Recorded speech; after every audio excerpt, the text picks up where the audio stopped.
अस्सलाम वालेकुम। क्या हाल चाल हैं जनाब? सबके ठीक ठाक हैं, खैरियत से हैं? मैं बिल्कुल ठीक हूँ अल्हम्दुलिल्लाह। और हम मौजूद हैं उर्दू की क्लास में। आज हम उर्दू की क्लास में अपनी किताब के सबक नंबर 1 बाब नंबर 1 जिसका नाम है दुआ, उसमें से एक मश्क शुरू करेंगे। मुकम्मल नहीं होगी बल्कि शुरू होगी। अब तक हमने इस सबक से बहुत सारी सरगर्मियाँ मुकम्मल कर ली हैं और उम्मीद है कि आप सब ने अपना काम अपनी बुक और कॉपीज़ में मुकम्मल कर लिया होगा।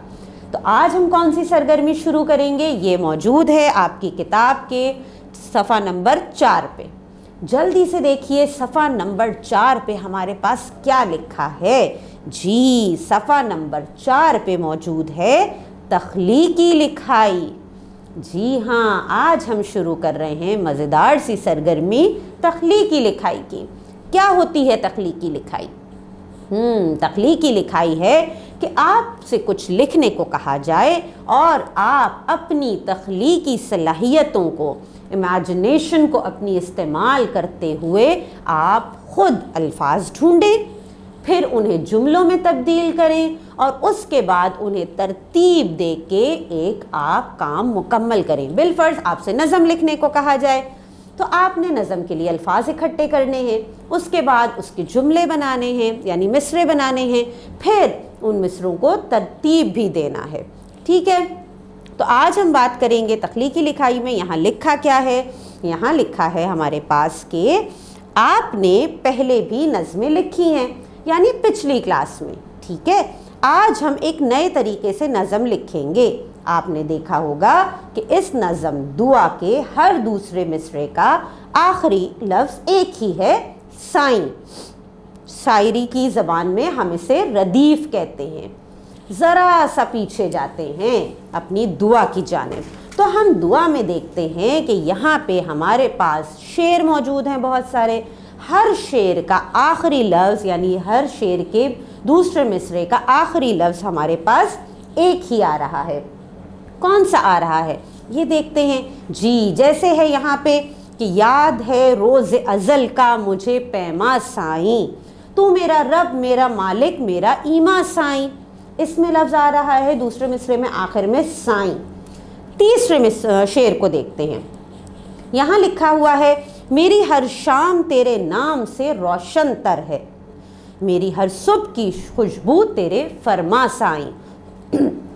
यानी कि यहाँ पे भी तीसरे शेर में भी शेर के दूसरे मिसरे का आखिरी लफ्ज़ है साईं।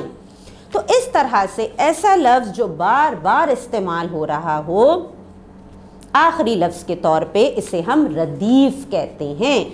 तो हमें एक नज़म लिखनी है किसकी मदद से? जी, रदीफ़ की मदद से लिखनी है। चलें आगे पढ़ते हैं। आगे लिखा हुआ है कि आप भी दिए गए अल्फाज में से किसी एक को रदीफ़ बनाइए और 4 अशार की नज़म लिखिए। यहाँ पे हमारे पास अल्फाज भी मौजूद हैं, फूल और गे। अब ये सोचना है कि हम इनमें से कौन सा लफ्ज़ लेके उसे रदीफ़ के तौर पे इस्तेमाल करेंगे और 4 अल्फाज पे हम एक नज़म लिखेंगे। अच्छा, यहाँ पे है हमारे पास कि यहाँ पे मिसाल भी दी गई है। मिसाल के तौर पर एक शेर दिया जा रहा है। ठीक है, 2 अल्फाज दिए गए थे रदीफ़ के लिए इस्तेमाल करने के लिए। फूल, यहाँ लिखा है दिन हुआ और खिल गए फूल, कैसे अच्छे प्यारे फूल।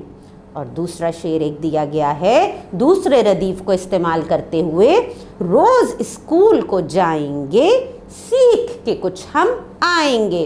तो क्या ख्याल है, हम कौन से लफ्ज़ को रदीफ़ के तौर पे इस्तेमाल करने वाले हैं? चलें हम इस्तेमाल करते हैं गे को। ठीक है, और हम लिखेंगे नज़म स्कूल पे। ठीक, अब क्या करना है पता है आपको? नज़म लिखने के लिए हमें तख्लीकी लिखाई के लिए हमेशा अल्फाज इकट्ठे करने पड़ते हैं और एक खाका तरतीब देना पड़ता है। सोचना पड़ता है कि कौन कौन से अल्फाज हमारे मौजू के हिसाब से इस्तेमाल हो सकते हैं। अब जैसे मैंने एक खाका बनाया, मैंने सोच लिया कि हम लिखेंगे स्कूल पे नज़म। तो स्कूल को जहन में रख के जो अल्फाज मेरे पास जहन में आ रहे थे मैंने वो सारे इस खाके में लिखे। تاکہ ان الفاظ کو استعمال کر کے میں مصرے بناؤں گی، مصرے سے شعر بناؤں گی، لیکن ردیف کے استعمال کا خیال رکھوں گی کہ ردیف گے کو استعمال کرنا ہے۔ چلیں، اسکول کو ذہن میں رکھ کے سب سے پہلی چیز میرے ذہن میں آئی استاد، استاد، ٹھیک ہے۔ اس کے بعد جب ہم اسکول پہ بات کریں گے، کچھ مصرے، کچھ شعر بنائیں گے، تو اسکول کے ساتھ بات ہو سکتی ہے کتابیں، ٹھیک ہے، کتابیں اور کاپی، دونوں چیزیں آپ کے پاس ہوتی ہیں، ان دونوں چیزوں سے اسکول میں لازمی طور پہ کام ہو رہا ہوتا ہے، تو ہم ان الفاظ کو استعمال کر سکتے ہیں۔ کاپی، کیوں جاتے ہیں اسکول؟ علم حاصل کرنے، تو میں نے یہ لفظ علم بھی لکھ دیا ہے یہاں پہ کہ میں اپنی نظم میں اس لفظ کو بھی استعمال کروں گی، علم۔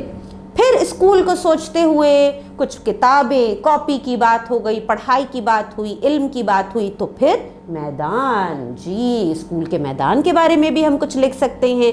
کھیل کے لیے بھی میدان چاہیے، کھیل کود ہوتا ہے، اسمبلی ہوتی ہے، فنکشنز ہوتے ہیں، میدان کے بارے میں بھی لکھ سکتے ہیں۔ اور اسکول میں کون ہوتے ہیں؟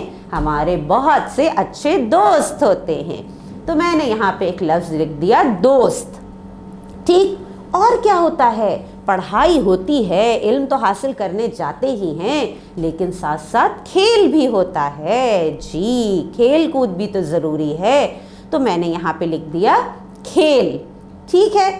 اب یہاں پہ میں نے اسکول کو ذہن میں رکھتے ہوئے بہت سارے الفاظ اکٹھے کیے۔ آپ کے ذہن میں بھی الفاظ آ رہے ہوں گے، بالکل آپ اپنے ذہن میں آنے والے الفاظوں کو اس خاکے میں شامل کر سکتے ہیں، ٹھیک ہے۔ کرنا اب آپ نے یہ ہے کہ آپ نے اس خاکے کو اپنی کاپیز میں بنانا ہے اور پھر اپنی ٹیچر کو اس خاکے کی تصویر بھیجنی ہے۔ کام ختم نہیں ہوگا، صرف ان الفاظ پہ مت اتاریے گا، بلکہ اپنے ذہن میں آنے والے الفاظ اس میں آپ نے ایڈ کرنے ہیں کہ اور کون کون سے الفاظ ہیں جنہیں ہم استعمال کر سکتے ہیں، ٹھیک ہے نا۔ یہی تو ہے تخلیقی کام۔ تو چلیں آپ بنائیے اس خاکے کو اپنی کاپی میں، ٹیچر کو سینڈ کیجئے اس کی پک، اور مجھے دیجئے اجازت۔ اللہ حافظ۔